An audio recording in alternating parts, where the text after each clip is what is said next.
എല്ലാവർക്കും നമസ്കാരം. കൃഷ്ണം വന്ദേ സത്സംഗ സമിതിയുടെ ഭാഗവത പഠന ക്ലാസ്സിലേക്ക് എല്ലാവരെയും സ്വാഗതം ചെയ്യുന്നു. കഴിഞ്ഞ ക്ലാസ്സില് ശ്രീമദ് ഭാഗവതം ചതുർത്ഥ സ്കന്ധം 6-ാം അധ്യായം ശ്ലോകം 38 വരെയാണ് വിശദീകരിച്ചത്. ഇന്ന് ശ്ലോകം 39 മുതൽ ആരംഭിക്കുന്നു. ക്ലാസ് നയിക്കുന്നത് ഭാഗവതാചാര്യൻ ശ്രീ പി വിശ്വനാഥൻ നമ്പൂതിരി സാറാണ്. സാറിനെ സ്നേഹാദരപൂർവ്വം ക്ലാസ്സിലേക്ക് സ്വാഗതം ചെയ്യുന്നു. ഹരി ഓം സർ. പഹനാവതു പഹനൗ പഹവീജം കർവാവഹൈ തേജസ്വിനാവധീതമസ്തു മാ വിദ്വിഷാവഹൈ. ഓം ശാന്തി ശാന്തി ശാന്തി. യം പ്രവ്രജന്തമനുപേതമപേതകൃത്യം ദ്വൈപായനോ വിരഹകാതരയാജുഹാവ ത്രേതി തന്മയതയാതരവോഭിനേദുസ്തം സർവഭൂതഹൃദയം മണിമാനദോസ്മി.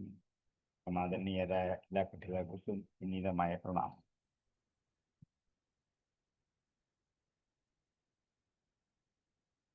ചതുർത്ഥസ്കന്ധം 6-ാം അധ്യായം. എൻ്റെ പുസ്തകത്തിൽ 38ആണ്, ചെറുതിലത് 37 ആയിരിക്കാം. എന്തായാലും തം ബ്രഹ്മനിർവാണ സമാധിമാശ്രിതം വ്യപാശ്രിതം ഗിരിശം യോഗകക്ഷ്യാം ഫലോകപാലാമുനയോ മനൂനാം ആദ്യം മനും പ്രാഞ്ജലയ പ്രണേമോ. തം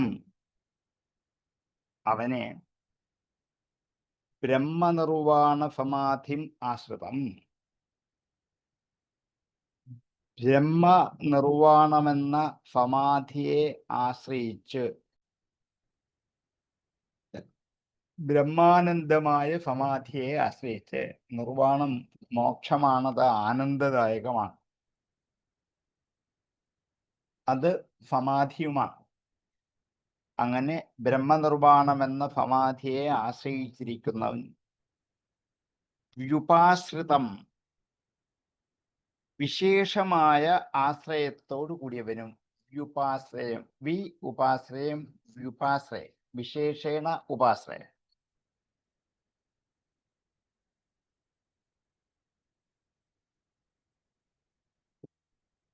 ഗിരിശം, അങ്ങനെയുള്ള പരമശിവനെ, ഗിരിശനെ. യോഗകക്ഷാം, യോഗകക്ഷയിൽ യോഗമാകുന്ന പട്ടത്തെ, സ്ഥാനത്തെ ആശ്രയിച്ചിരിക്കുന്നവൻ. യോഗസമാധിയിൽ ബ്രഹ്മനിർവാണം അനുഭവിച്ചു കൊണ്ടിരിക്കുന്ന വിശേഷമായ ആശ്രയത്തോടു കൂടിയവനായ ആ പരമശിവനെ, ബ്രഹ്മാദികളായ ദേവന്മാർ കണ്ട പരമശിവനെയാണ് മുമ്പ് വർണ്ണിച്ചു നിർത്തിയത്.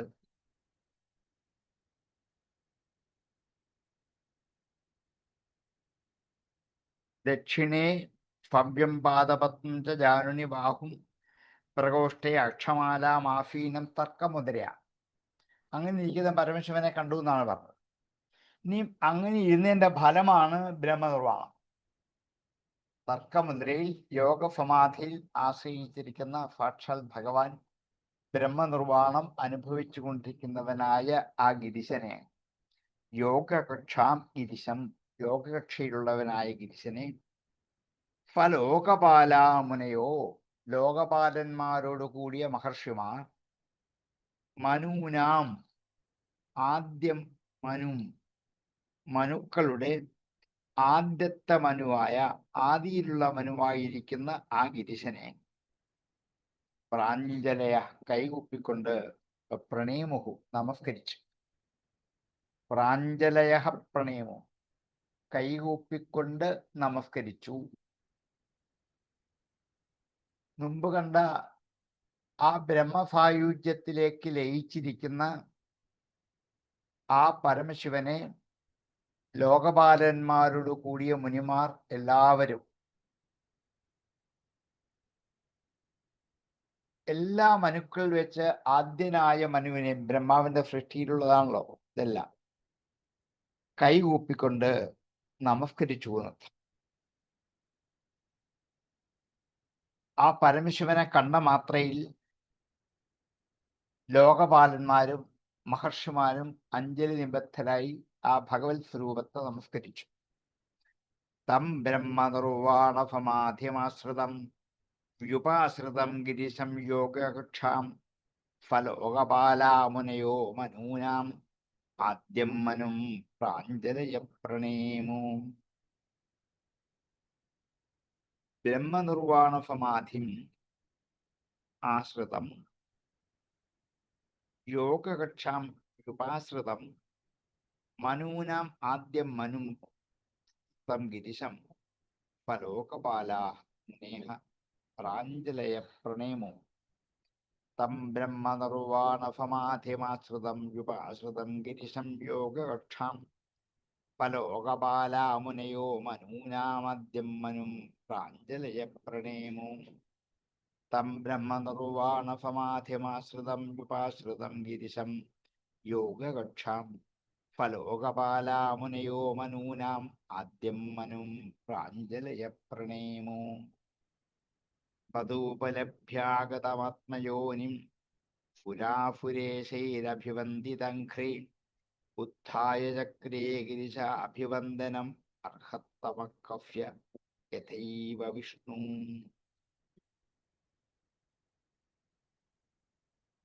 ഫത്തു അവനാകട്ടെ ഉപലഭ്യ ആഗതം ആത്മയോനി ആഗതം ആത്മയോനിം ഉപലഭ്യ വന്നു ചേർന്ന ആത്മയോനിയെ ഉപലഭ്യ ലഭിച്ചിട്ട് അല്ലെങ്കിൽ കണ്ടിട്ട് എന്നർത്ഥം.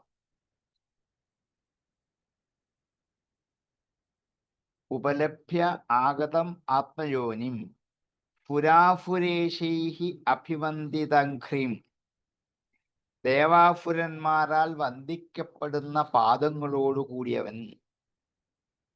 ഫുര അഫുരൈഹി ഫുരന്മാരാലും അഫുരന്മാരാലും അഭിവന്ദിത അഘ്രീ വന്ദിക്കപ്പെട്ട പാദങ്ങളോട് കൂടിയവനാണെങ്കിലും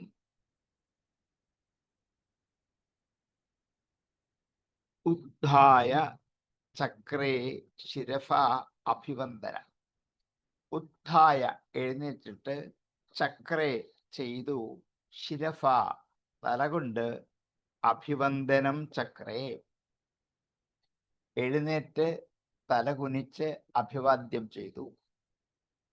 അർഹത്തമ അർഹത്തമനായ ഏറ്റവും പൂജ്യനായ കഫ്യ യഥൈവ വിഷ്ണു. കഫ്യ എന്ന് വെച്ചാൽ പ്രജാപതിയുടെ എന്നർത്ഥം. കശബ്ദത്തിന് പ്രജാപതി എന്നും അർത്ഥമാണ്. അങ്ങനെയാണ് ദക്ഷന് അവിടെ നേരത്തെ ഇഷ്ടം പോലെ വാക്ക് വന്നാണ്. അപ്പൊ പ്രജാപതി കശ്യപനും പ്രജാപതിയാണ്. ഇവിടെ കഫ്യ എന്ന് പറഞ്ഞ പ്രജാപതിയായ കശ്യപന്റെ പാദത്തെ വിഷ്ണു എങ്ങനെ നമസ്കരിച്ചുവോ അതുപോലെ നിരൂപമാനം പറഞ്ഞ. വാമനാവതാര കാലത്ത് കശ്യപന്റെയും അതിഥിയുടെയും പുത്രനായിട്ടാണ് ഉപേന്ദ്രനായി ഭഗവാൻ ജനിച്ചത്. ജനിച്ചു കഴിഞ്ഞപ്പോൾ കശ്യപന്റെ കാലിൽ വീണ് നമസ്കരിച്ചു, അച്ഛനായതുകൊണ്ട്. അതുപോലെ ഇവിടെ പരമശിവൻ ബ്രഹ്മാവിനെ നമസ്കരിച്ചു എന്ന് പറയാൻ പുറപ്പെടുക. അത് തെറ്റൊന്നുമില്ല. ഇനി മുമ്പ് അങ്ങനെ സംഭവിച്ചിട്ടുണ്ട് എന്ന് കാണിക്കാൻ വേണ്ടി ഈ ഉപമാനം പറഞ്ഞാണ്. കഫ്യ യഥൈവ വിഷ്ണു, കശ്യപനെ എപ്രകാരമാണോ വിഷ്ണു അതുപോലെ അർഹത്തമനായ പൂജ്യനായ ആ ആഗതനായ ആത്മയോനിയെ ബ്രഹ്മാവിനെ തൻ്റെ അടുക്കൽ എത്തിയതായിട്ട് കണ്ടപ്പോൾ ശിരഫ അഭിവന്ദനം ചക്രേ എഴുന്നേറ്റ് തലകുനിച്ച് അഭിവന്ദനം ചെയ്തു. കാരണം ബ്രഹ്മാവിൽ നിന്നാണ് ശിവൻ ഉണ്ടായത് എന്നുള്ളത് കൊണ്ട്, പിതൃസ്ഥാനം ഉണ്ട് എന്നുള്ളത് കൊണ്ട് പിതാവായ ആത്മയോനിയായ ബ്രഹ്മാവിനെ കണ്ടപ്പോൾ നമസ്കരിച്ചു. ഫതൂപലഭ്യാഗതമാത്മയോനിം പുരാഫുരേശൈരഭിവന്ദിതഘ്രീ उत्थाय चक्रे शिरसाभिवन्दनम् अर्हत्तमः कव्येथैव विष्णुः सः तु फुराफुरेशैः अभिवन्दितङ्घ्रिः आत्मयोनिम् आगतम् उपलभ्य उद्धाय अर्हत्तमः विष्णुः कव्य इव अभिवन्दनं चक्रे ततोपलभ्यागतमत्मयोनिं फुराफुरेशैरभिवन्दितङ्घ्रि उत्थाय चक्रे शिरसा अभिवन्दनम् अर्हत्तमः कव्येथैव विष्णु ततोपलभ्यागतमत्मयोनिं फुराफुरेशैरभिवन्दितङ्घ्रि उत्थाय चक्रे शिरसा अभिवन्दनम् अर्हत्तमः कव्येथैव विष्णु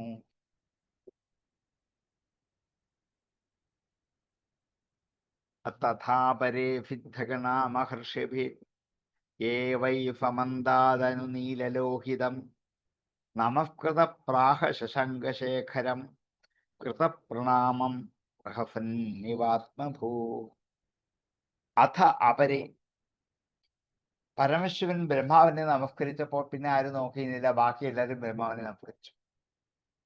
പരമശിവൻ നമസ്കരിച്ചാൽ പിന്നെ നമുക്ക് നമസ്കരിക്കാൻ എന്താണ് വിഷമം?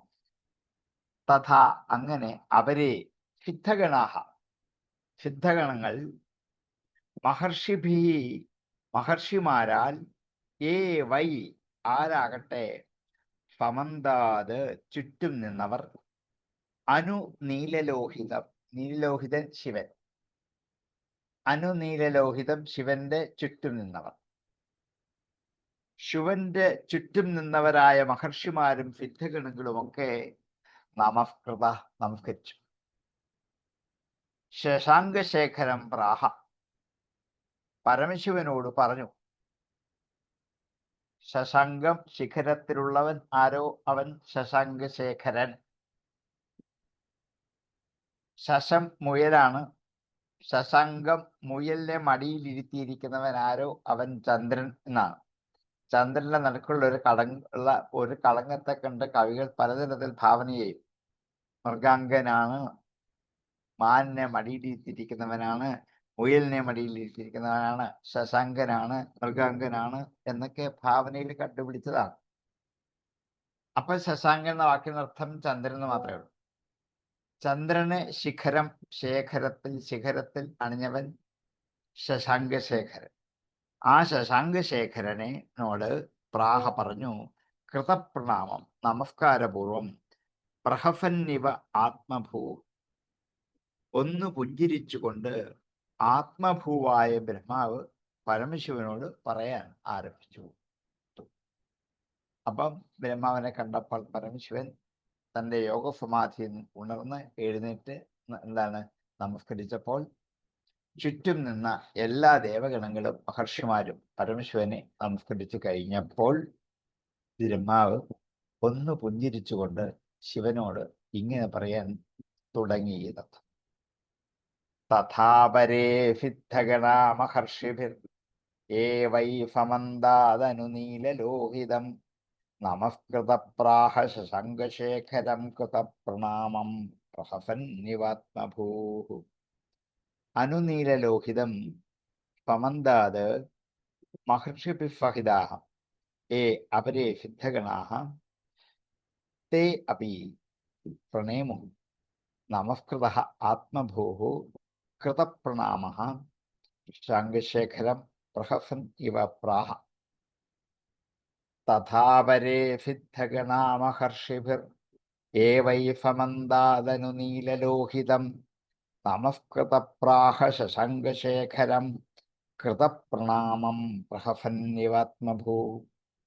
तथा परे सिद्धगणा महर्षिभिर् ये वै समन्दादनुनीललोहितं नमस्कृतप्राह शशाङ्कशेखरं कृतप्रणामं प्रहसन्निवात्मभू. ബ്രഹ്മോവാച. ഈ ബ്രഹ്മാവിന്റെ വാക്കുകളാണ്. ജാനേ ത്വാമീശം വിശ്വസ്യ ജഗതോ യോനി ബീജയോ ശക്തേ ശിവസ്യ ച പരം എത്തത് ബ്രഹ്മ നിരന്തരം. ജാനേ അറിയുന്നു, ഞാൻ അറിയുന്നു എന്നാണ്. നമ്മളെ സിനിമാ പാട്ട് കേട്ട് കാണും. ന ജാനേ ജാനകി ജാനേ എന്നൊക്കെ ഉള്ളിടത്ത് ജാനേ എന്ന് വെച്ചാൽ അറിയുന്നു എന്നാണ്. ഞാൻ അറിയുന്നു, അഹം ജാനി, ഞാൻ അറിയുന്നു. ത്വാം അങ്ങയെ, ഈശം ഈശനായ അങ്ങയെ ഞാൻ അറിയുന്നു. ആരാണ്? വിശ്വഫ്യ ജഗതോ, എല്ലാ ജഗത്തിലെ. വിശ്വശബ്ദത്തിന് എല്ലാം എന്നർത്ഥം. വിശ്വഫ്യ ജഗതോ, എല്ലാ ജഗത്തിൻ്റെയും.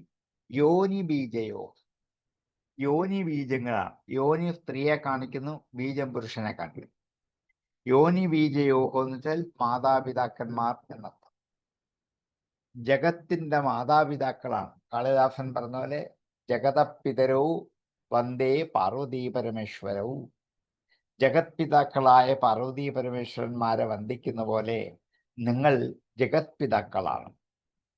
യോനി ബീജയോഹോ ശക്തേ ശിവഫിച്ച, ശക്തിയുടെയും ശിവന്റെയും പരം എത്തത് ബ്രഹ്മ നിരന്തര. ശക്തിയുടെയും ശിവന്റെയും പരമകാരണമായിരിക്കുന്ന, പരം ച പരമകാരണമായിരിക്കുന്ന യാതൊരു ബ്രഹ്മമോ അതാണ് അങ്ങ് എന്ന് ഞാൻ അറിയുന്നു. എന്നാൽ സൃഷ്ടിക്കപ്പെട്ട ഈ സ്വരൂപത്തിലുള്ള പരമശിവനല്ല ഇതെന്ന് ഞാൻ തിരിച്ചറിയുന്നു. അങ്ങ് ജഗത്തിന്റെ സൃഷ്ടിസ്ഥിതി സംഹാരങ്ങൾക്ക് കാരണഭൂതനായ മാതാപിതാക്കളായ ശിവശക്തികളുടെ സംയോഗമായ സാക്ഷാൽ ബ്രഹ്മസ്വരൂപമാണെന്ന് ഞാൻ തിരിച്ചറിഞ്ഞിരിക്കുന്നു. ആരാ പറയുക? ബ്രഹ്മാവ്. ആരോട്? ശിവനോട്. ജാനേ ത്വാമീശം വിശ്വഫ്യ ജഗതോ യോനി ബീജയോ ശക്തി ശിവഫ്യ ജപരം എത്തത് ബ്രഹ്മ നിരന്തരം. വിശ്വഫ്യ ജഗതഃ യോനി ബീജയോഃ ശക്തേഃ ശിവഫ്യ ച പരം നിരന്തരം യത് ബ്രഹ്മ തത് ഈശം ത്വാം ജാനേ. ജാനേ ത്വാമീശം വിശ്വഫ്യ ജഗതോ യോനി ബീജയോ ശക്തേ ശിവഫ്യ ച പരം യത്തത് ബ്രഹ്മ നിരന്തരം. ജാനേ ത്വാമീശം വിശ്വഫ്യ ജഗതോ യോനി ബീജയോ ശക്തേ ശിവഫ്യ ച പരം യത്തത് ബ്രഹ്മ നിരന്തരം. ഈ അങ്ങ് എൻ്റെ മുമ്പിൽ മാംസചക്ഷുഫ് കൊണ്ട് കാണാവുന്ന ഒരു മനുഷ്യസ്വരൂപത്തെ സ്വീകരിച്ചാണ് ഇരിക്കുന്നത്. അതുകൊണ്ട് ലോകനീതി അനുസരിച്ച് ഒരു പിതാവായി എന്നെ നമസ്കരിച്ചു എങ്കിലും അങ്ങ് സാധാരണയായ ഒരു ജീവഭാവമാണെന്ന് ഞാൻ വിചാരിക്കുന്നില്ല. എല്ലാ ജീവങ്ങളുടെയും പരമസ്വരൂപനാണ് അങ്ങെന്ന് ഞാൻ തിരിച്ചറിഞ്ഞിരിക്കുന്നു.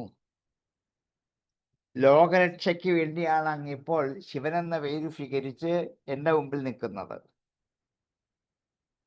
ജനനമരണങ്ങളൊന്നും അങ്ങേക്കില്ലല്ലോ. അങ്ങ് പരബ്രഹ്മസ്വരൂപനാണ്, നിത്യാനന്ദനാണ്, ബ്രഹ്മപദസ്വരൂപിയാണ്. ആണ് എന്ന് ഞാനിപ്പോൾ തിരിച്ചറിഞ്ഞിരിക്കുന്നു അങ്ങേ. എന്നിലുണ്ടായവനാണ് എങ്കിലും അങ്ങ് കേവലനായ ഒരു ജീവഭാവമുള്ള മനുഷ്യൻ അല്ല. അതിൻ്റെ അപ്പുറത്ത് ബ്രഹ്മസ്വരൂപമാണെന്ന് ഞാൻ തിരിച്ചറിയുന്നു. ജാനേ ത്വാം ഈശം. ത്വമേവ ഭഗവന്നേതത് ശിവശക്തിയോ സ്വരൂപയോ വിശ്വം സൃജഫിവാഫ്യത്ഫി ക്രീഡന്നൂർണപടോ യഥാ.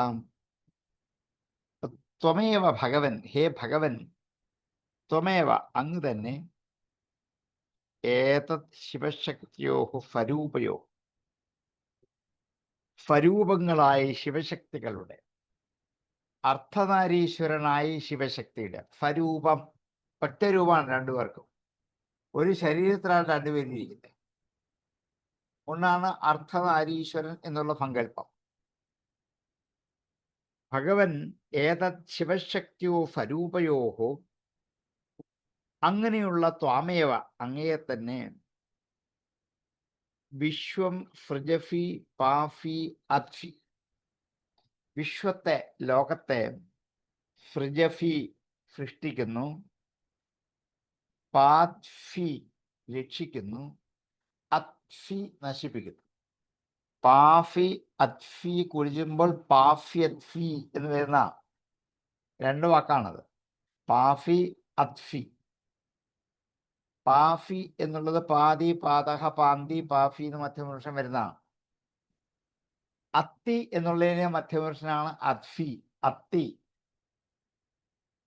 സംഹരിക്കുന്നു, ഉള്ളിലേക്ക് ഉപസംഹരിക്കുന്നു, ഭക്ഷിക്കുന്നു എന്ന വാക്കിന്റെ അർത്ഥം. അതുകൊണ്ടാണ് പാഫി അത്ഫി പാഫ്യത്ഫി. വിശ്വത്തെ സൃഷ്ടിക്കുന്നു, രക്ഷിക്കുന്നു, സംഹരിക്കുന്നു. ഏതുപോലെ? ക്രീഡൻ ഓർണപടോ യഥാ. ചിലന്തി വലയിൽ കളിക്കുന്ന ചിലന്തിയെ പോലെ. ഒന്നുമില്ലാത്ത ശൂന്യമായ ഒരു അന്തരീക്ഷത്തിൽ ഒരു ചിലന്തി തൻ്റെ ഉള്ളിൽ നിന്നും ആയിരക്കണക്കിന് വലകൾ ഉണ്ടാക്കി, വിചിത്രാകൃതിയായ ഒരു വലിയ വലയുണ്ടാക്കി, അതിലോടിക്കളിച്ച് എല്ലായിടത്തും വ്യാപരിച്ച് നടുക്ക് അധ്യക്ഷനായിട്ട് വന്നിരിക്കും. അതുപോലെയാണ് അങ്ങ്. അങ്ങയിൽ നിന്നാണ് ഈ സൃഷ്ടി മുഴുവൻ. ചിലന്തി വലയുണ്ടാക്കുന്നത് ചിലന്തി എന്നാണ്. എന്നിട്ട് എത്ര എത്ര ആകൃതികളിൽ കൂടിയാണ് ഉണ്ടാക്കുന്നത്. നമുക്ക് അത്ഭുതം തോന്നും. ഇത് ആര് പഠിപ്പിച്ചതാണ്? ഓരോ ഡിസൈനുകൾ ഉണ്ടാക്കാൻ ആ ഡിസൈനിങ് കോഴ്സൊന്നും പാസ്സായിട്ട് വന്നൊന്നുമല്ല. അല്ലാതെ തന്നെ ഈ ചിലന്തിക്ക് ഇതെല്ലാം അറിയാം. എത്ര ഡിസൈൻ ഉണ്ടാക്കുന്നത് കണ്ടാൽ നമ്മൾ ഓരോ ഡിസൈൻ പഠിക്കുന്നത്. അങ്ങനെ ഇതുണ്ടാക്കൽ രക്ഷിക്കലാണ് ഈ വലയെ. ഇനിയും അവസാനം താൻ തന്നെ എന്ത് ചെയ്യും? അതിനെ സംഹരിച്ച് തന്നിലേക്ക് ലയിപ്പിച്ച് ഇല്ലാണ്ടാക്കും. ഇതുപോലെയാണ് അങ്ങ് പ്രപഞ്ചത്തെ സൃഷ്ടിച്ച് രക്ഷിച്ച് ഭരിക്കുന്നത്. നമ്മൾക്കല്ല, എക്കാലത്തെ മനുഷ്യർക്ക് പരിചിതമാണ് ചിലന്തിയും ചിലന്തി വരെയും. ഒരു ഉപമാനം കാണിച്ച ഇത് എത്ര ലക്ഷം വർഷം മുമ്പുണ്ട് ഈ ചിലന്തിയും ചിലന്തി വരെയും. ഇനി എത്ര ലക്ഷം വർഷം കഴിഞ്ഞാലും നിലനിൽക്കുകയും ചെയ്യും. അതിനോടാണ് സാദൃശ്യപ്പെടുത്തിയത്. ത്വമേവ ഭഗവന്നേതത് ശിവശക്തിയോ സ്വരൂപയോ വിശ്വം സൃജഫി പാത്ഫ്യത്ഫി ക്രീഡന്നൂർണപടോ യഥാം. ഹേ ഭഗവൻ, സ്വരൂപയോഹോ ശിവശക്തിയോഹോ ക്രീഡൻ ത്വം ഏവ ഏതത് വിശ്വം സൃജഫി പാഫി അദ്ഫി യഥാ ഊർണപടഃ. ത്വമേവ ഭഗവന്നേതത് ശിവശക്തിയോ സ്വരൂപയോ വിശ്വം സൃജഫി പാത്ഫ്യത്ഫി ക്രീഡന്നൂർണപടോ യഥാം. ത്വമേവ ഭഗവന്നേതത് ശിവശക്തിയോ സ്വരൂപയോ വിശ്വം സൃജഫി പാത്ഫ്യത്ഫി ക്രീഡന്നൂർണപടോ യഥാം. ത്വമേവ ധർമാർത്ഥദുഃഖാഭിപത്തയേ ദക്ഷേണ സൂത്രേണ ഫഫർജിതധ്വരം ത്വയൈവ ലോകേ അവഫിതാശ്ച ഫേതവോ യാൻ ബ്രാഹ്മണാഃ ശ്രദ്ധത്തെ ധൃതൗ വ്രതാഃ. ത്വം ഏവ, അങ്ങ് തന്നെയാണ്, ധർമാർത്ഥ ദുഃഖ അഭിപത്തയെ, ധർമ്മത്തെയും അർത്ഥത്തെയും ദോഹനം ചെയ്യുന്ന ധർമാർത്ഥ ദുഃഖ. അങ്ങനെ ധർമ്മത്തെയും അർത്ഥത്തെയും കറന്നു തരുന്ന ആരാണ്? വേദം. അപ്പം ധർമാർത്ഥ ദുഃഖ അഭിപത്തയെ, വേദത്തിന്റെ രക്ഷയ്ക്കയക്കണം. ധർമ്മത്തെയും അർത്ഥത്തെയും കറന്നു തരുന്നു മാത്രമേ ഇതിനകത്ത് പറഞ്ഞിട്ടുള്ളൂ. അങ്ങനെ കറന്നു തരുന്ന ആരിലാണ്? വേദത്തിലാണ്. എല്ലാത്തിൻ്റെയും ഉൽപ്പത്തി സ്ഥാനം വേദമാണ്. അങ്ങനെ ധർമാർത്ഥ കാമങ്ങളുടെ ധർമ്മ അർത്ഥ ദുഃഖ, ദുഃഖത്തെ ദോഹനം ചെയ്യുക. ധർമാർത്ഥത്തെ എന്താ കറന്ന് നമ്മളെ മുമ്പിലേക്ക് എത്തിക്കുന്ന വേദത്തിന്റെ അഭിപത്തയെ, രക്ഷയ്ക്കു വേണ്ടി ആയിക്കൊണ്ട് ദക്ഷേണ സൂത്രേണ, ദക്ഷനാൽ, സൂത്രേണ സൂത്രസ്ഥാനത്തിലിരിക്കുന്ന ദക്ഷനാൽ, പുത്രം ഈ നിയന്ത്രണ വിധേയമാണ് എന്നർത്ഥം. പ്രജാപതി ആയതുകൊണ്ട് ധാരാളം പ്രജകളെ സൃഷ്ടിക്കാനുള്ള ചരട് ആരുടെയുണ്ട്? ബ്രഹ്മാവിന്റെ കയ്യിലുണ്ട്, അല്ല ഈ ദക്ഷന്റെ കയ്യിലുണ്ട്. ദക്ഷനെ സൃഷ്ടിച്ചത് ശിവനാണെങ്കിലും ദക്ഷന് വീണ്ടും ധാരാളം സൃഷ്ടിക്ക് അവകാശമുണ്ട്. അപ്പൊ സൃഷ്ടികർത്താവെന്ന് ആരെ വിളിക്കാം? ദക്ഷനെ വിളിക്കാം. ദക്ഷന്റെ ചരട് സൂത്രം എന്തിനു വേണ്ടിയുള്ളതാണ്? സ്വസർജിത അധ്വരം. യാഗത്തെ സ്വസർജിത സൃഷ്ടിച്ചു. ത്വയായൈവ ലോകേ അവസിതാശ്ച ഭേദവും. അങ്ങയാൽ തന്നെ ത്വയൈവ ലോകേ ലോകത്തിൽ അവഫിതാശ്ച നിശ്ചയിക്കപ്പെട്ടിരിക്കുന്നു. അവഫിതം നിശ്ചയിക്കുക. അങ്ങയാൽ തന്നെ ലോകത്ത് നിശ്ചയിച്ചിരിക്കുന്ന ഫേതവഹ. ഫേതു എന്ന് വെച്ചാൽ ചിറ. ധർമാർത്ഥങ്ങൾക്ക് ഒരു ചിറ അങ്ങ് തന്നെയാ സൃഷ്ടിച്ചത്. ഇതിപ്പോ പരമശിവനെ അല്ല സ്തുതിക്കുന്നത്, ബ്രഹ്മത്തെയാണ്. അങ്ങാണ് പ്രപഞ്ചത്തെ സൃഷ്ടിച്ചത്, യജ്ഞത്തെ സൃഷ്ടിച്ചത്. അതേപോലെ ദക്ഷനെ സൃഷ്ടിച്ചത്, ദക്ഷനെ കൊണ്ട് യജ്ഞം ചെയ്യിച്ചത് ഒക്കെ അങ്ങ് തന്നെയല്ലേ. അങ്ങയുടെ പ്രേരണയില്ലെങ്കിൽ ഇതൊന്നും നടക്കില്ല. അപ്പൊ വാസ്തവത്തിൽ ഇതിന്റെ എല്ലാം നിമിത്ത കാരണം അങ്ങ് തന്നെയാണ്. ദക്ഷേണ സൂത്രേണ സ്വസർജിത അധ്വരം ത്വൈവ ലോകേ അവഫിതാശ്ച. ലോകത്തിൽ അങ്ങ് തന്നെ ഒരു സേതു, ധർമ്മങ്ങളിലെയും അർത്ഥങ്ങളിലെയും ഒരു ചിറ, അതും അങ്ങ് തന്നെ സൃഷ്ടിച്ചാണ്. ഇത് ധർമ്മം, ഇത് അധർമ്മം നിശ്ചയിച്ച ആരാണ്? അങ്ങ് തന്നെയാണ്. ഏറ്റവും നിശ്ചയിച്ച അങ്ങാണ്. എങ്ങനെ വേണം നിശ്ചയിച്ച ആരാണ്? ആരൊക്കെ ചെയ്യണമെന്ന് പറഞ്ഞ അങ്ങാണ്. ദക്ഷനെ സൃഷ്ടിച്ചത് അങ്ങാണ്. ഈ ദക്ഷന്റെ ധർമ്മ അധർമ്മ പ്രവൃത്തികൾ രണ്ടും സൃഷ്ടിച്ചത് അങ്ങ് തന്നെയല്ലേ. അധർമ്മവും സൃഷ്ടിച്ച അങ്ങാണ്, ധർമ്മവും സൃഷ്ടിച്ച അങ്ങ്. ഇവകൾ തമ്മിൽ കൂടിച്ചേരാതെ ഇടയ്ക്കൊരു ചിറയുണ്ടാക്കി. അതും ആരാ ഉണ്ടാക്കി? അങ്ങ് തന്നെ. ബ്രഹ്മാവ് വിദഗ്ധമായിട്ട് മുൻകൂട്ടി സ്തുതിക്കുകയാണ്. കാരണം ശിവൻ എന്നുള്ള ഭാവമൊക്കെ വിട്ടു. എൻ്റെ അപ്പുറത്തുള്ള ബ്രഹ്മസ്വരൂപനായ അങ്ങയാണ് ഞാൻ സ്തുതിക്കുന്നത്. അതുകൊണ്ട് അങ്ങ് അറിയാതെ ഈ പ്രപഞ്ചത്തിൽ ഒരു ഇല പോലും അനങ്ങില്ല. ദക്ഷൻ ഉണ്ടായതും ദക്ഷൻ യജ്ഞം ചെയ്തതും ആ യജ്ഞത്തിൽ കാണിച്ച അധർമ്മമൊക്കെ അങ്ങയുടെ സൃഷ്ടിയല്ലേ. അതിന് ദക്ഷിണപ്പടി വരേണ്ട കാര്യം? ഇതൊക്കെ അങ്ങയുടെ ഇച്ഛയ്ക്ക് അധീനമാണിതെല്ലാം. അല്ലാതെ ഇവിടെ ഒന്നും നടക്കില്ല. ഈ ധർമാധർമ്മങ്ങൾക്ക് ചിറയുണ്ടാക്കി വെച്ചത് അങ്ങ് തന്നെയല്ലേ. ഇത്രയും ധർമ്മം ഇത്രയും അധർമ്മം എന്ന് ആരാ നിശ്ചയിക്കുക? അങ്ങ് തന്നെ നിശ്ചയിച്ചല്ലേ പറഞ്ഞു വെച്ചിരിക്കുന്നത് ഇതൊക്കെ ധർമ്മം ഇത് അധർമ്മം എന്ന്. അപ്പൊ ഇതെല്ലാം സൃഷ്ടിച്ചത് അങ്ങ് തന്നെയാണ്. ത്വയൈവ ലോകേ അവഫിതാശ്ച ഭേദവോ യാൻ ബ്രാഹ്മണാഹ ശ്രദ്ധതേ ധൃതം ഭൃതാഹ. യാൻ യാവകളെയാണോ ധൃതവ്രതാഹ ബ്രാഹ്മണാഹ, വ്രതം ധരിച്ചവരായ ബ്രാഹ്മണർ യാതൊരു ധർമ്മങ്ങളെ ശ്രദ്ധതേ ശ്രദ്ധിക്കുന്നു. വ്രതം ധരിച്ചവരായ ബ്രാഹ്മണർ, യജ്ഞശീലരായ ബ്രാഹ്മണർ അങ്ങ് വേർതിരിച്ച ധർമാധർമ്മങ്ങളെ നന്നായി ശ്രദ്ധിച്ചാണ് യജ്ഞം ചെയ്യുന്നത്. ഇത് ധർമ്മമാണ്, ഇത് ചെയ്യണം, ഇത് അധർമ്മമാണ്, ചെയ്യരുത് എന്ന് വേർതിരിച്ച് അവയെ അറിയുന്ന ആരാണ്? ആ ബ്രാഹ്മണരെ സൃഷ്ടിച്ചതും അങ്ങ് തന്നെയല്ലേ. അപ്പൊ ഇത് മുഴുവൻ എന്താണ്? അങ്ങ് അറിഞ്ഞു തന്നെയാണ്, അങ്ങയുടെ സൃഷ്ടി തന്നെയാണ്. അങ്ങയുടെ സൃഷ്ടിയിൽ ധർമ്മമുണ്ട് അധർമ്മമുണ്ട്. ഒന്നേ ചെയ്യാവൂന്ന് പറയാൻ പറ്റില്ലല്ലോ. ചില ധർമ്മം ചെയ്യും, ചില അധർമ്മം ചെയ്യും. അതേ പിന്നെ അധർമ്മത്തെ സൃഷ്ടിക്കണ്ടായിരുന്നല്ലോ. ഇതെല്ലാം അങ്ങയുടെ സൃഷ്ടി തന്നെയല്ലേ. ദക്ഷനോട് പൊറുക്കണം എന്ന് പറയാൻ വേണ്ടി ഒരു എന്താണ് ഒരു നീണ്ട പ്ലാറ്റ്ഫോം ഉണ്ടാക്കി വെക്കുകയാണ്. ആണ് ഇവിടെ ബ്രഹ്മാവ്. എങ്കിലല്ലേ പറ്റുള്ളൂ. ശിവനാണെന്ന് പറഞ്ഞ് സ്തുതിക്കാൻ പറ്റില്ലല്ലോ. ത്വമേവ ധർമാർത്ഥ ദുഃഖാഭിപത്തയേ ദക്ഷേണ പുത്രേണ ഫവർജിതധ്വരം ത്വയൈവ ലോകേവ ഫിതാശ്ച ഫേതവോ യാൻ ബ്രാഹ്മണാ ശ്രദ്ധധതേ ധൃതൗ വ്രതാഹം. ധർമാർത്ഥ ദുഃഖ അഭിപത്തയേ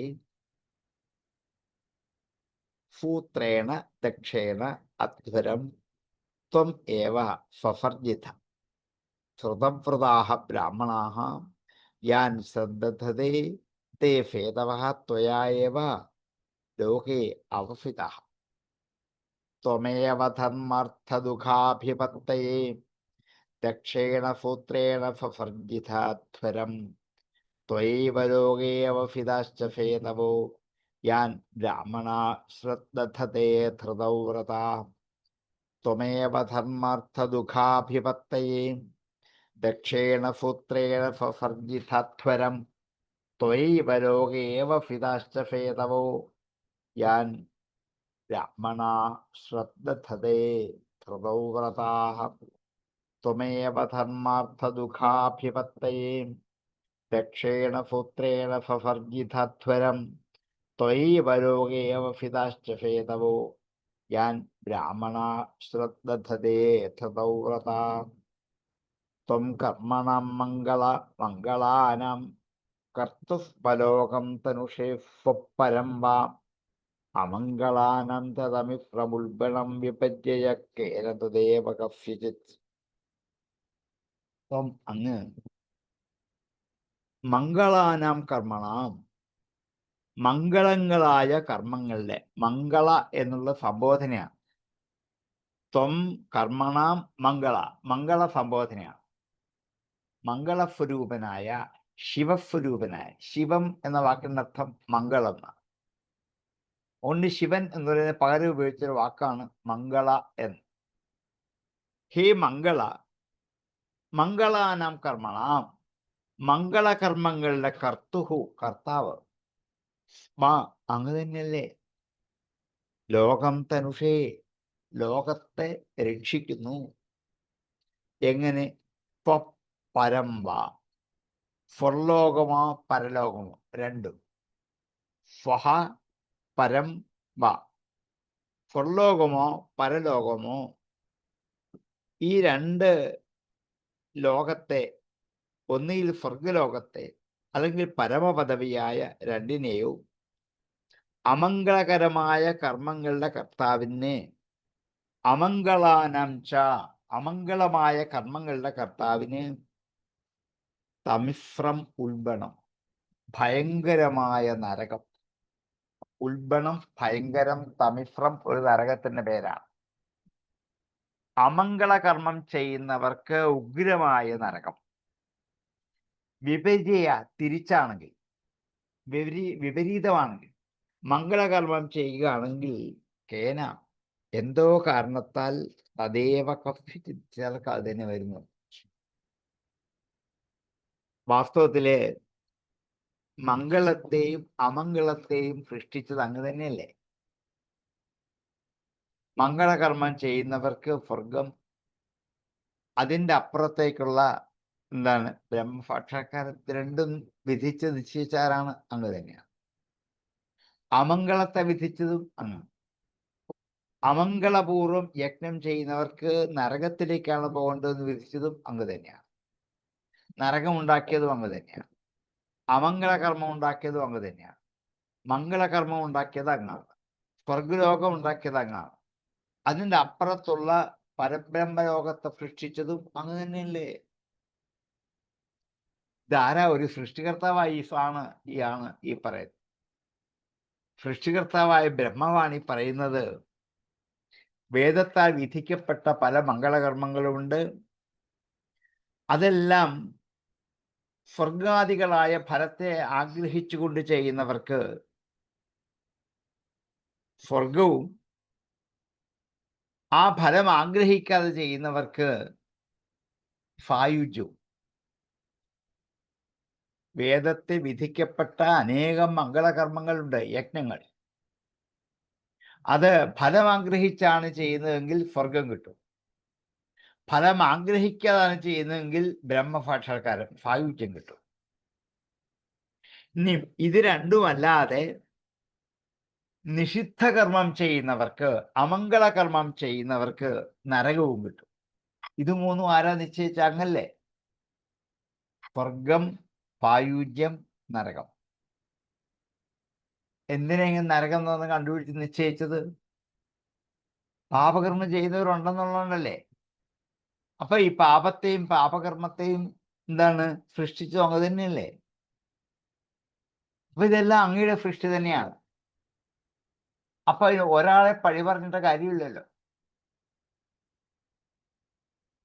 അങ്ങനെ ഇവിടെ ദക്ഷനെ ഇതിനു വേണ്ടി എന്താ കുറെ ശകാരിച്ചോ പഴി പറഞ്ഞിട്ടോ കാര്യമില്ല എന്ന് ഭംഗ്യന്തരേണ പരമശിവനെ സൂചിപ്പിക്കുകയാണ്.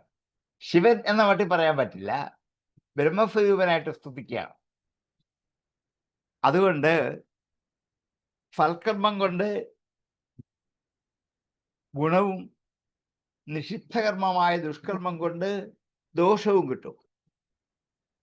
ഈ രണ്ടു ഭാഗത്തെയും അംഗീകരിച്ചേ പറ്റുള്ളൂ. ഒന്നിനെ തന്നെ സൽക്കർമ്മം മാത്രമേ ചെയ്യൂ, സൽക്കർമ്മത്തിനെ ഫലമുള്ളൂ എന്ന് പറഞ്ഞാൽ ദുഷ്കർമ്മം ചെയ്താലോ അതിനും ഫലമില്ലേ. എന്താ ഫലം? നരകം. അപ്പൊ രണ്ടുമുണ്ട്. അതുകൊണ്ട് ഈ ഫലവൈപരീത്യത്തിന് കാരണം അത് ചെയ്യുന്നവരിലെ കാണപ്പെടുന്ന ദോഷമാണ്, അഭിമാനമാണ്.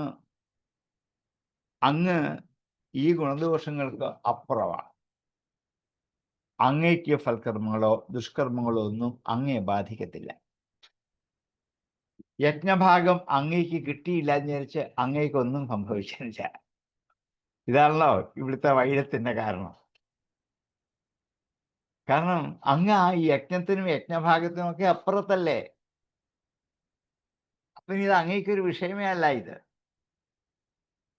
അതുകൊണ്ട് അങ്ങ് പരമാത്മസ്വരൂപനാണ്. അതിൻ്റെ ലക്ഷണം എന്താണെന്ന് അറിഞ്ഞുകൊണ്ട് ബ്രഹ്മാവ് ശിവനോട് പറയുന്ന വാക്കുകളാണ്. ത്വം കർമ്മണം മംഗളകം മംഗളമംഗളാനം കർത്തുസ്മലോകം തനുഷേ സ്വപരം വാം അമംഗളാനം ച തമിശ്രമുൽബണം വിപജ്യ കേനദേവകസ്യജിത്. ഹേ മംഗള, മംഗളാനാം കർമ്മണാം കർത്തുഃ സ്വഹ പരം വാ അമംഗളാനാം ഉൽബണം തമിശ്രം ത്വം ലോകം തനുഷേ. തത് ഏവ കഫ്യചിത് കേന വിപര്യഃ ത്വം കർമ്മണം മംഗളമംഗളാനാം കർത്തുസ്മലോകം തനുഷേ സ്വപരം വാം അമംഗളാനം ച തമിശ്രമുൽബണം വിപര്യഃ കേന തദേവ കസ്യചിത്. ത്വം കർമ്മണം മംഗളമംഗളാനാം കർത്തുസ്മലോകം തനുഷേ സ്വപരം വാം അമംഗളാനം ച തമിശ്രമുൽബണം വിപജ്യ കേന തദേവ കസ്യചിത്. നവൈഫതാം ത്വച്ചരണാർപ്പിതാത്മനാം ഭൂതേഷു സർവേഷ്വപി പശ്യതാം തവാം ഭൂതാനി ചാത്മന്യപൃഥക് അപൃഥക് ദിദൃക്ഷതാം പ്രായേണ രോഷോഭിഭവേദ്യഥാ യഥാ പശും. നവൈ ഫതാം ത്വച്ചരണാർപ്പിതാത്മന ത്വച്ചരണ അർപ്പിതാത്മനാം ഫതാം. അങ്ങയുടെ പാദങ്ങളിൽ ആത്മാവിനെ അർപ്പിച്ചവരായ സജ്ജനങ്ങൾക്ക് ത്വച്ചരണ അർപ്പിതാത്മനാം ഫതാം.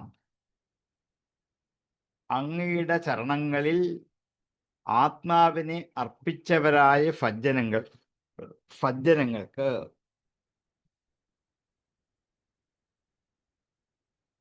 ഭൂതേഷു സർവേഷു അപി പശ്യതാം തവ.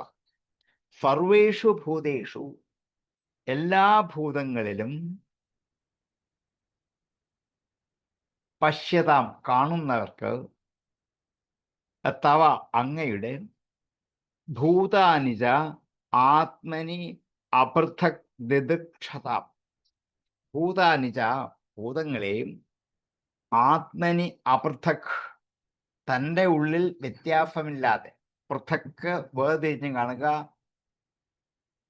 ആത്മനി അപൃഥക് ഏകമായി ഒന്നായി വേർപെടാതെ, ദിദിക്ഷതാം കാണുന്നവരുടെ. ഭൂതാനിജ ആത്മനി അപൃഥക് ദിദിക്ഷതാം. ഭൂതാനിജാത്മന്യപൃഥക് ദിദിക്ഷതാം. വായിക്കുമ്പം അങ്ങനെയൊക്കെ എടുത്ത് വായിച്ചാൽ കുറച്ചുകൂടി അർത്ഥം അറിയാവുന്നവർക്ക് കേൾക്കും മനസ്സിലാവും. ഭൂതാനിജാത്മന്യപൃഥക് ദിദിക്ഷതാം.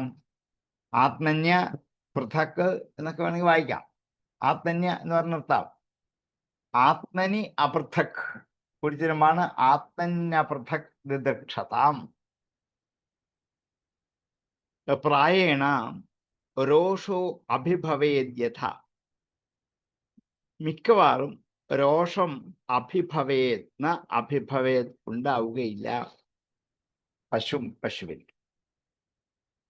അപ്പം എല്ലാ ഭൂതങ്ങളിലെയും സർവേഷു ഭൂതേഷു അപി,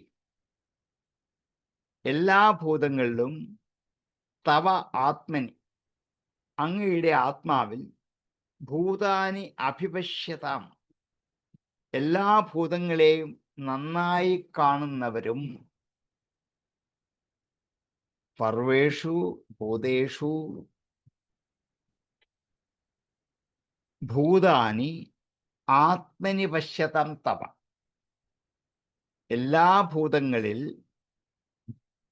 അങ്ങയെയും അവരവരുടെ ആത്മാവിൽ എല്ലാ ഭൂതങ്ങളെയും നന്നായി കാണുന്നവർക്ക് അപൃഥക് ദിദിക്ഷതാം വേറല്ലാതെ കാണുന്നവർക്ക്,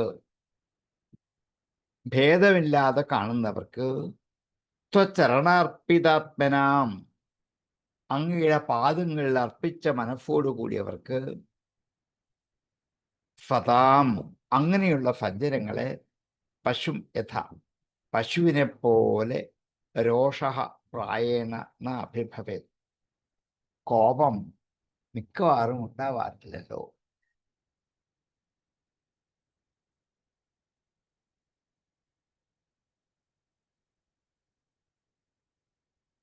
ദക്ഷനെ നിഗ്രഹിച്ചത് വീരഭദ്രനാണ്, ശിവനല്ല. ശിവസ്വരൂപനായ വീരഭദ്രനാണ്. നമ്മൾ ആ കഥയിൽ കണ്ടതാണ്. പരമേശ്വരനല്ല നശിപ്പിച്ചത്. ആ വീരഭദ്രനും രുദ്രന്റെ സ്വരൂപം തന്നെയല്ലേ, രുദ്രാവതാരമാണല്ലോ. അതുകൊണ്ട് ദേവന്മാർക്ക് ഈ ഒരു ആശങ്ക ഉള്ളിലുണ്ടെന്ന് അറിഞ്ഞിട്ട് ബ്രഹ്മാവ് അതിനെ നിരാകരിക്കാനായിട്ട് ഒരുക്കമാണ്. സാക്ഷാൽ പരമശിവനായ രുദ്രന് രോഷത്തിന്റെ അവകാശമില്ലല്ലോ. ഈശ്വരഭക്തന്മാരായ സജ്ജനങ്ങൾ കോപിക്കാറില്ല. ബ്രഹ്മസ്വരൂപനായ അങ്ങയ്ക്ക് അങ്ങ് സൃഷ്ടിച്ചതാണ് കോപം, പക്ഷെ അങ്ങയെ ഈ കോപം ബാധിക്കില്ല. അങ്ങ് കോപിഷ്ഠനാവുകയില്ല. പ്രായേണ രോഷോ ന അഭിഭവേത് മിക്കവാറും അവർക്ക് രോഷം ഉണ്ടാവുകയില്ല. സജ്ജനങ്ങൾക്ക് കോപം ജനിക്കാത്തതിന് കാരണം അവർക്ക് അഭിമാനമില്ലാത്തതുകൊണ്ടാണ്. ത്വച്ചരണാർപ്പിതാത്മനാം സർവേഷു ഭൂതേഷു അപി ഭൂതാനി പശ്യതാം അപൃഥക് ദിദിക്ഷതാം അങ്ങനെയുള്ള സജ്ജനങ്ങൾക്ക് കോപമില്ല. ഭേദബുദ്ധിയുള്ളവർക്കാണ് കോപം. ഞാൻ ആരോടാ കോപിക്കുക? അവനോട്. അപ്പം എന്തായി? ഭേദമായി. അവനും ഞാനും ഒന്നെന്ന് കണ്ടാൽ ഞാൻ എന്നോടല്ലേ കോപിക്കാൻ പറ്റുള്ളൂ. അപ്പൊ കോപം ഇല്ലാണ്ടാകും. കോപിക്കണമെങ്കിൽ വേറൊരാൾ വേണം, അതില്ല കോപം ഉണ്ടാവില്ല. അപ്പൊ എന്താണ്? അങ്ങല്ലാതെ മറ്റൊന്നില്ലാത്തത് കൊണ്ട് അങ്ങേപ്പോലെയുള്ള മഹാത്മാക്കളായ സജ്ജനങ്ങൾക്ക് കോപം ഉണ്ടാവാറില്ല. ഇനിയും ആത്മാവായ ആ പരമശിവൻ, ശിവനിലാണ് എല്ലാ ഭൂതങ്ങളും വസിക്കുന്നത്, എല്ലാ ഭൂതങ്ങളിലും അങ്ങും വസിക്കുന്നുണ്ട്. അതുകൊണ്ട് ഭേദം ഉള്ള ആൾക്കാരെ പശുപ്രായരാണ്, പശുവും മൃഗങ്ങളാണ്. അങ്ങനെയുള്ള സജ്ജനങ്ങൾക്ക് ഒരിക്കലും പശുക്കൾക്കുണ്ടാകാവുന്ന ഭേദഭാവന, അതുണ്ടെങ്കിൽ കോപമുണ്ടാകും. പക്ഷെ സജ്ജനങ്ങൾ ഈ കോപത്തിനും ഈ ഭാവനയ്ക്കും അധീനരല്ല. അവരുടെ എല്ലാ വ്യാപാരത്തെയും മനസ്സിനെയും അവർ ഭഗവത് പാദങ്ങളിലേക്ക് അർപ്പിക്കുകയാണ്. അപ്പൊ ഇങ്ങനെ ഭഗവത് പാദങ്ങളിലേക്ക് അർപ്പിച്ച് ഭക്തിപൂർവം കഴിയുന്ന ഒരാൾക്ക് എങ്ങനെ കോപിക്കാൻ പറ്റും? ഭഗവത് പാദങ്ങളിൽ അർപ്പിക്കാതെ കഴിയുന്നവർക്കാണ് എന്തുണ്ടാകുന്നത്? കോപം ഉണ്ടാവുക. അതിനാലേ രുദ്രനാണ് ദക്ഷ നശിപ്പിച്ചതെന്ന് കരുതുന്നത് ശുദ്ധ അബദ്ധമാണ്. പരമശിവനാണ്, രുദ്രന് ആണ് ഇവിടെ ദക്ഷ നശിപ്പിച്ചതെന്ന് ഞങ്ങൾ ആരും വിചാരിക്കുന്നില്ല. ആരെങ്കിലും വിചാരിക്കുന്നത് അത് പരമാബദ്ധവുമാണ്. കാരണം അങ്ങേക്കൊന്നും ചെയ്യാൻ പറ്റില്ല. വീരഭദ്രനെ കൊണ്ട് അങ്ങ് ചെയ്യിച്ചു എന്നൊക്കെയാണ് ദേവന്മാരുടെ ഒരു ആക്ഷേപം. അതിന് മറുപടി എന്ന മട്ടിൽ ബ്രഹ്മാവ് ശിവന്റെ മാഹാത്മ്യത്തെക്കുറിച്ചൊന്ന് വർണ്ണിച്ചതാണ്. ഫവൈ ഫതം ത്വച്ചരണാർപ്പിതാത്മനാം ഭൂതേഷു സർവേഷ്വപി പശ്യതാം തവാം ഭൂതാനി ചാത്മന്യപൃഥക് ദിദൃക്ഷതാം പ്രായേണ രോഷോഭിഭവേദ്യഥാ പശും. സർവേഷു ഭൂതേഷു തവ ആത്മനി ഭൂതാനി അഭിപശ്യതാം അപൃഥക് ദിദൃക്ഷതാം ത്വച്ചരണാർപ്പിതാത്മനാം ഫതാം പശും യഥാ രോഷഃ പ്രായേണ ന അഭിഭവേത്. മൃഗങ്ങളെപ്പോലെ കോപം ഉണ്ടാവില്ല. നവൈ ഫതം ത്വച്ചരണാർപ്പിതാത്മനാം ഭൂതേഷു സർവേഷ്വപി പശ്യതം തവാം ഭൂതാനി ചാത്മന്യപൃഥക് ദിദൃക്ഷതാം പ്രായേണ രോഷോഭിഭവേദ്യഥാ പശും. നവൈ ഫതം ത്വച്ചരണാർപ്പിതാത്മനാം ഭൂതേഷു സർവേഷ്വപി പശ്യതം തവാം ഭൂതാനി ചാത്മന്യപൃഥക് ദിദൃക്ഷതാം പ്രായേണ രോഷോഭിഭവേദ്യഥാ പശും. നവൈ ഫതം ത്വച്ചരണാർപ്പിതാത്മനാം ഭൂതേഷു സർവേഷ്വപി പശ്യതം തവാം ഭൂതാനി ചാത്മന്യപൃഥക് ദിദൃക്ഷതാം പ്രായേണ രോഷോഭിഭവേദ്യഥാ പശും.